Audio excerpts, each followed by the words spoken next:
Welcome to Guide Guru. We hope this video helps.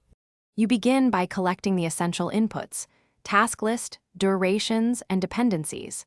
Enter those tasks into your CPM tool and link predecessors so the sequence is explicit. Once done, assign resources and realistic effort estimates so float calculations reflect capacity. Make sure to set the project start date and key milestones.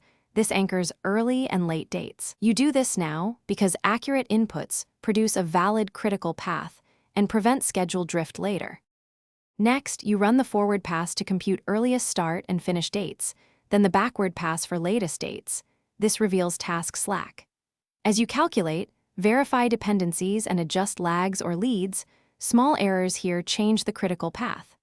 Once the math is visible, identify the critical path tasks with zero float and highlight near-critical tasks with low float. Make sure to document assumptions about resource availability and constraints so your schedule remains defensible when stakeholders ask why dates moved.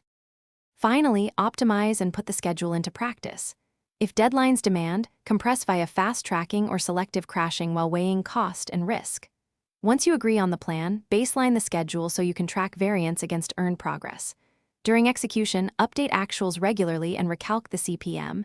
This reveals shifting critical tasks and float changes. If a path slips, resequence work or add resources. Troubleshooting tip: if results look wrong, check input durations, dependency types, and calendars first. They are the usual culprits. Thanks for watching. Consider subscribing if we helped you today.